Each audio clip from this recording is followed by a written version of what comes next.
Charles de Gaulle Airport was one of the busiest airports in all of Europe. With increasing number of passengers every year, the airport needed a new terminal.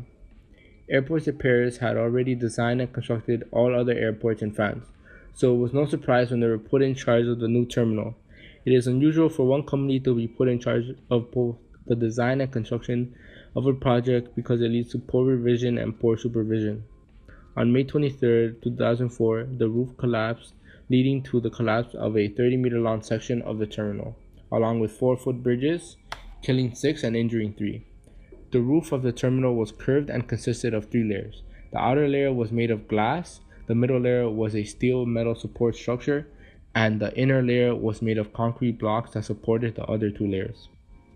The roof collapsed because of the following reasons: poor placement of supporting steel, which was embedded too deep into the concrete blocks, causing cracks; lack of support at the middle of the terminal to support the roof at the highest point; the weakening of the structure due to thermal expansions because steel and concrete heat up and expand at different rates. Also, poor execution played a role due to deadline constraints. When considering the case from an ethical perspective, the ADP and its subsidiary, ADPI, will be analyzed under Regulation 941 of the Professional Engineers Act leading up to the collapse of the terminal. Looking at the Code of Ethics, the ADP violated several clauses. These included sections 77.1.1, 2, and 3, as the ADP did not uphold the public's needs or welfare, nor conduct its operations with high honor and integrity by opting for aesthetics and financial gain over safety. Also, the ADP violated section 77.8, since it was the airport authority and must have been aware of any dishonest or unethical decisions that were being made. Looking at professional misconduct, the ADP and the ADPI violated multiple clauses as well. Section 72.2.A, B, and C were all violated, as the ADP had the highest authority in the project and was negligent in its duties in the development of the terminal. It should follow suit that the ADP also violated 72.2.J, as it had already violated 77.8. One of the options to proceed would have been to do nothing, which would have resulted in the collapse of the terminal. Another would have been to submit a request for proposal instead of giving the contract directly to the ADPI internally. This would have spurred innovation and likely led to a safer design and operation. The other option would have been to supervise the project more closely by acting as a consulting and contracting less firms, thereby improving communication and decreasing complexity. Overall, the best decision would have probably been for the ADP to not contract the ADPI and instead submit a request for proposal. This would have likely led to more innovative and safer designs, in addition to removing some of the liability from ADP. Now we'll be talking about the legal cases that could take place after the Charles de Gaulle airport collapse.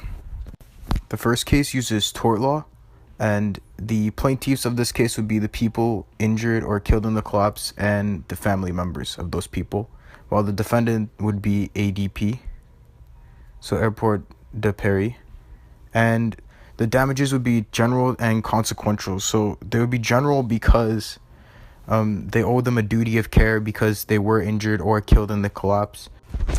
So the plaintiffs for this second case are going to be the same as it is tort law, and they are the ones that were affected or are owed damage or are due damages.